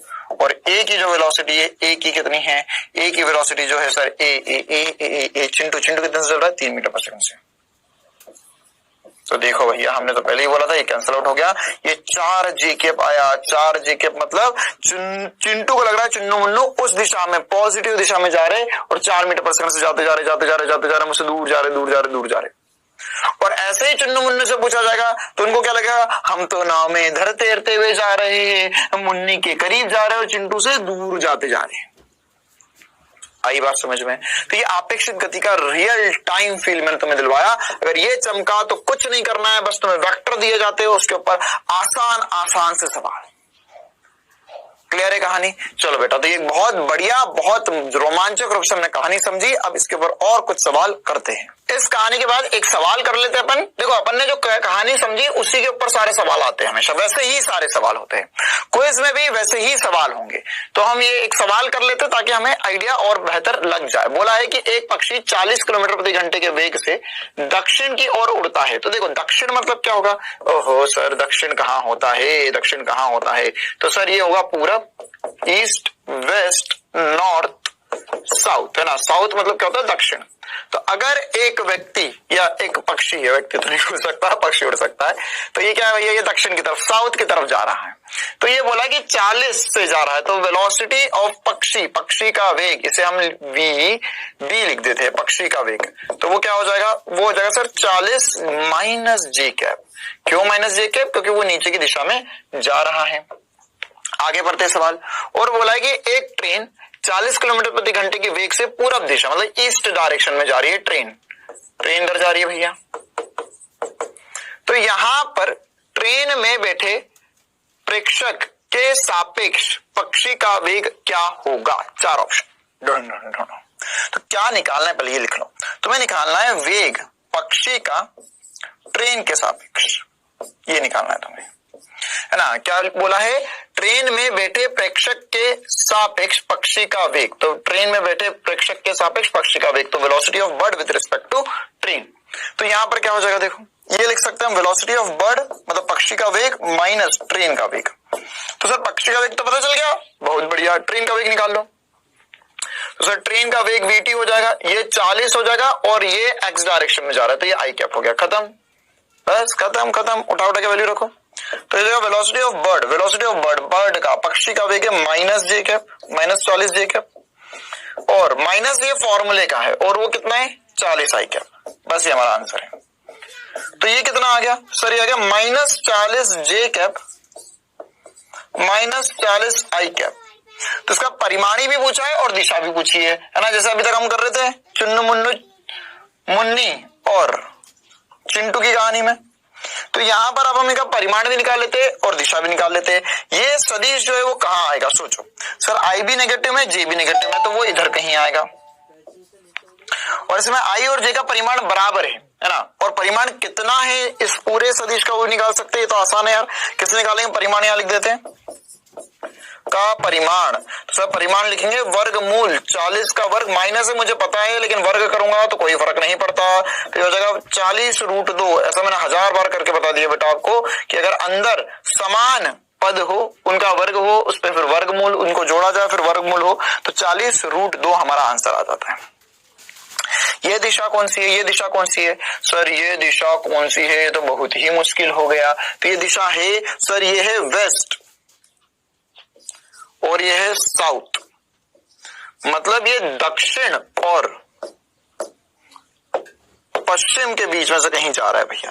तो दक्षिण और पश्चिम, तो दक्षिण पश्चिम होगा और होगा 40√2 किलोमीटर प्रति घंटा। अच्छा किलोमीटर प्रति घंटा, एक मिनट हमने मीटर पर सेकंड लिख दिया, वहां पे थोड़ा सा करेक्ट कर देते हैं, ये हो जाएगा किलोमीटर प्रति घंटा। ये इसका सापेक्षित वेग आ जाएगा। क्लियर है? तो कुछ नहीं करना है, बस सदिश रूप में जो है उसको लिखना है, कोई दिमाग नहीं लगाना है और उससे सारे जवाब आएंगे। और यही हम कल की क्लास में भी करेंगे, यही पूरे आने वाले समय में भी करेंगे और ऐसा ही हमें हमेशा करना ही होगा। बस वेग लिखो और उसमें आपेक्षित वेग, किसके आपेक्ष देखने का बोला वो लिख दो और जो परिमाणी आया है उसकी दिशा बना दो और साथ ही साथ परिमाण भी निकाल सकते हो। आप चाहो तो इसको ऐसा भी सोच सकते थे, ऐसा भी सोच सकते थे, जैसे मैंने आपको सिखाया कि एक को रोक दो, हमने पहले की क्लासेस में सीखा था, एक को रोक दो और पलटाकर दूसरे को वेग दे दो। तो एक कहां जा रहा है भैया, और पहली बात तो किसको रोकना है ये भी समझते हैं। पक्षी इधर की तरफ जा रहा था, है ना, ये बर्ड है, पक्षी है, और ट्रेन में बैठा आदमी देख रहा था। ट्रेन में जैसे मान के चलो ट्रेन इधर जा रही थी, ट्रेन इधर की तरफ जा रही थी, तो ट्रेन में बैठे आदमी का वेग पलटाकर पक्षी को दे दो तो इस तरफ आ जाएगा, तो परिमाणी फिर से यहाँ आ जाएगा। सर ये तो समझ ही नहीं आया। अरे बेटा ये हमने सीखा था ना कि वेग पलटा कर दे सकते, जैसे मान के चलो तुम जिस पर बैठे हो तो उसको पलटा कर वेग दे दो, है ना। जैसे मतलब मान के चलो आप ट्रेन में बैठे तो ट्रेन का वेग पलटा कर पेड़ को दे दो, तो वैसे आप पक्षी को देख रहे हो तो अपना वेग पलटा कर पक्षी को दे दो। तो ये कितना हो जाएगा, ये इस तरफ निकल गया, तो यहाँ पर परिमाणी फिर से वही आएगा, बात वही होती है। क्लियर है बेटा? चलो तो क्विज के रूप में 2 सवाल ले लेते हैं, एग्जैक्टली ऐसे ही सवाल है, जल्दी से इन सभी का जवाब बताइए।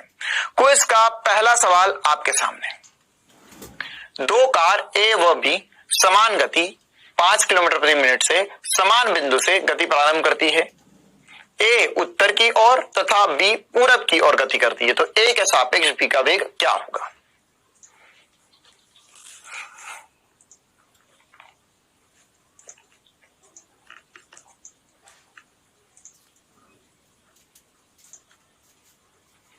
ए के सापेक्ष बी का वेग क्या होगा?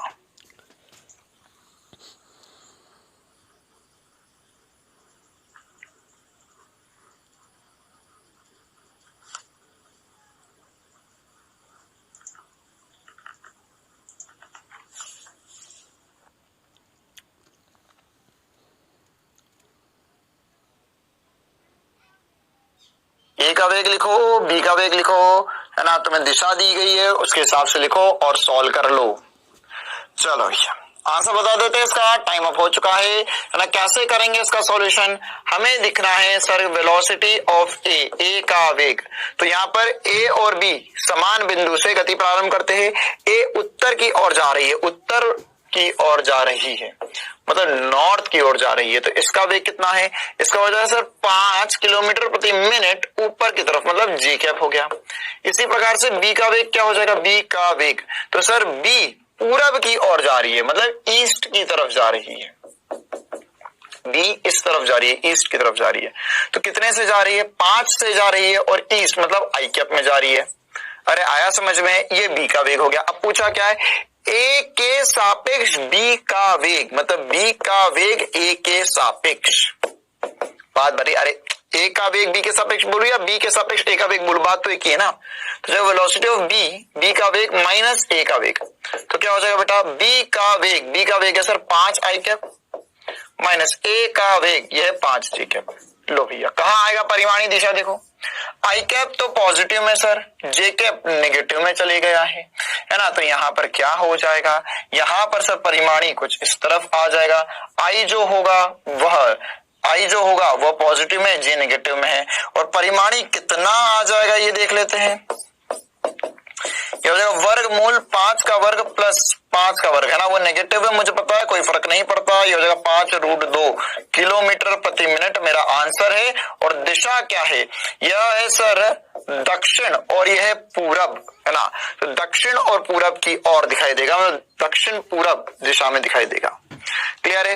कैसे किया मैंने, समझ में आया? ए के सापेक्ष बी का वेग मतलब क्या है कि ए जो है वो ऊपर की तरफ जा रहा था, तो ए के सापेक्ष बी का वेग मतलब कि ए पर बैठकर अगर आप बी को देखोगे तो बी कहां जाता हुआ दिखाई देगा। तो देख ए इधर जा रहा है, बी इस तरफ जा रहा है, तो इस पर देखिए वैसी कहानी हो गई मुन्नी और चिंटू जैसी कि ये इस तरफ बढ़ रहा है और बी बी जो है वो उस तरफ जा रहा है, ए इधर जा रहा है, तो सापेक्षित इस दिशा में जाते हुए दिखाई देगा, अपेक्षित गति के हिसाब से। तो वही चीज हमने देखी, वही चीज हमने यहां से भी समझी। आप चाहे तो इसकी डायरेक्शन पलटा कर इधर दे देते, बी इधर जा रहा है, ए को रोको, उसकी डायरेक्शन पलटा के इधर दे दो, तो परिमाणी फिर से इस तरफ आ जाएगा, वही सब कुछ होगा। चाहो तो ऐसे भी कर सकते थे डायरेक्ट। चलो बेटा, जिनसे अभी इसमें थोड़ा सा डाउट आता है बेटा, तो ऐसे ही करना है, यह सबसे फंडामेंटल सबसे बेसिक सी बात होती है। चलो एक और सवाल कर लेते हैं इसी कंसेप्ट पर बेस, जल्दी से इसका जवाब बताओ। एक नाव जमीन के सापेक्ष 3 i cap plus 4 j cap वेग से पानी में चल रही है तथा नदी का पानी जमीन के सापेक्ष -3 i cap minus 4 j cap के वेग से बह रहा है। पानी के सापेक्ष नाव का वेग क्या होगा? पानी के सापेक्ष नाव का वेग क्या होगा?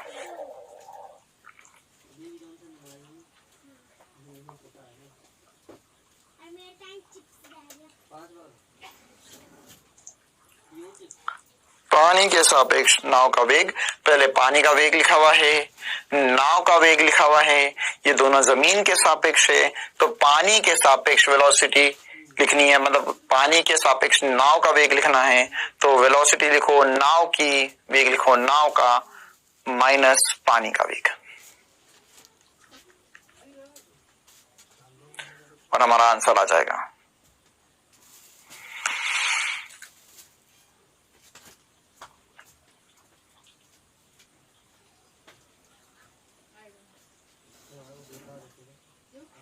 क्लियर है कहानी?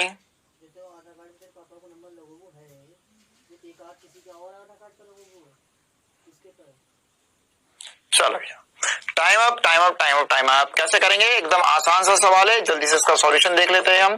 क्या करेंगे बेटा, यहाँ पर दिया हुआ है कि एक नाव जमीन के सापेक्ष, मतलब वेलोसिटी वेग दिया हुआ है, नाव को हम बोट बोल देते यार, है ना, थोड़ा सा इतनी अंग्रेजी आनी चाहिए ना। ये नाव का वेग लिख रहे हैं हम, तो नाव का लिख रहे हैं, तो नाव को हमने बोल दिया बोट। तो क्या, velocity of boat with respect to, है ना, यह जमीन के सापेक्ष कितना दिया हुआ है?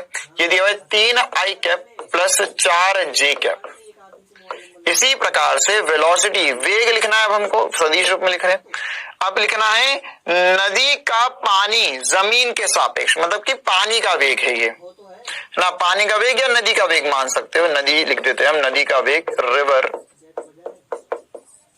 तो velocity of river with respect to ground, तो कितना हो जाएगा? -3 i cap minus 4 j cap. तो क्या निकालना है आपको आखिरी में? पानी के सापेक्ष नाव का वेग, तो वेलोसिटी ऑफ रिवर या पानी किसके सापेक्ष निकालना है? नाव के सापेक्ष निकालना है। तो वेलोसिटी वेग रिवर का माइनस वेग बोट का, या आप बोल सकते हो पानी के सापेक्ष नाव का वेग। ठीक है, तो नाव का वेग निकालना, तो वेलोसिटी ऑफ एक सेकंड उल्टा हो गया। वेलोसिटी ऑफ, यहां पे हम लिखेंगे पानी के सापेक्ष नाव का वेग, तो नाव का वेग, तो velocity of boat with respect to river, तो जो velocity of boat minus velocity of river, है ना, बोट का वेग पानी के सापेक्ष, तो कितना हो गया ये इसको मैं वैल्यू उठा के रख दो, जगह 3 i cap plus 4 j cap minus 3 i cap minus 4 j cap. तो बेटा ये माइनस माइनस प्लस हो जाएगा, तो ये जगह minus 3 i cap plus 4 j cap minus minus plus 6 i cap plus 4 j cap, 3 था, 1 मिनट, 3 और 3 6 होगा फिर, तो इनको ऐड करोगे तो जगह 6 i cap plus 8 j cap. ये velocity of boat with respect to river, या बोट या नाव का वेग पानी के सापेक्ष, तो यही हमारा आंसर होगा। तो ये हो जाएगा इसके हिसाब से आंसर नंबर 3। चलो बेटा, तो आज की क्लास के लिए इतना ही रखते हैं। आज हमने क्षैतिज से, है ना, क्षैतिज से प्रक्षेपण पर 2-3 उदाहरण करे, छोटे छोटे से उदाहरण थे जो हमको ऑलरेडी पता थे, उसी कंसेप्ट पर बेस। तिर्यक प्रक्षेपण के लिए क्या इंपॉर्टेंट बातें बताई? अब मैंने आपको यह द्विविमीय गति करते वैसे ही करना है, एक्स और वाई में चीजों को तोड़ देना है। एक्स और वाई में तोड़ने के बाद में, एक्स और वाई दिशा में तोड़ने के बाद में एक्स का अलग से सब कुछ लिखेंगे, वाई का अलग लिखेंगे और बिल्कुल बेसिक से चलेंगे, है ना। अगर हमें ऊंचाई पूछ रहा है, ऊंचाई तो गति का द्वितीय समीकरण लगाएंगे अधिकतम ऊंचाई के लिए, ठीक है, या उड़न काल के लिए ऊंचाई और उड़न काल के लिए उड़न काल, दोनों के लिए क्या करेंगे, दोनों के लिए हम वाई दिशा की मदद लेंगे, है ना, और गति का दूसरा या पहला समीकरण लगा सकते हैं। उसके बाद में हमको अगर परास निकालना है तो वो हमेशा निकलेगा एक्स दिशा से, ये काफी बार हम आपको बता चुके हैं। एक्स दिशा से परास निकलेगा और परास लिखने का बिल्कुल बेसिक कंसेप्ट होता है। परास के लिए क्या करते हैं बेटा, परास के लिए हम करते हैं सर आर बराबर UX into time of light, ठीक है। फिर हमने आपेक्षित गति देखी, आपेक्षित गति में हमने जो पढ़ा वो बिल्कुल बेसिक सा कंसेप्ट था, बिल्कुल बेसिक सी बातें थी। अभी कल हम कुछ स्पेशलाइज्ड क्वेश्चंस करने वाले हैं इस पे, बस ध्यान में ये रखना है कि velocity of A with respect to B लिखेंगे तो velocity of A minus velocity of B लिखेंगे, इसे ए का वेग बी के सापेक्ष ऐसे ही लिखा जाएगा। हमें सदिश रूप में ए को रखना होगा, सदिश रूप में बी को रखना होगा और उसी से हम सारी कहानी बना सकते हैं। क्लियर है, तो उससे हमारे सारे आंसर हमेशा आएंगे। चलो बेटा, तो आज की क्लास के लिए इतना ही, मिलते हैं हम अगली क्लास में। हर बार की तरह होमवर्क जो है आपको वो ऐप में ही मिल जाएगा और अगली क्लास में मिलेंगे जिसमें हम आपेक्षित गति में एक दो और बातें पढ़ेंगे, है ना, एक दो और इंपॉर्टेंट प्रकार के सवाल करेंगे और फिर वर्षा व्यक्ति संबंधित प्रश्न और नदी नाव संबंधित प्रश्न अगली क्लास में हम करने वाले हैं। क्लियर है बेटा, तो जितना पढ़ा एक बार रिवाइज कर लेना। मिलते हैं अगली क्लास में, तब तक के लिए बढ़िया से पढ़ते रहो, स्वस्थ रहो, मस्त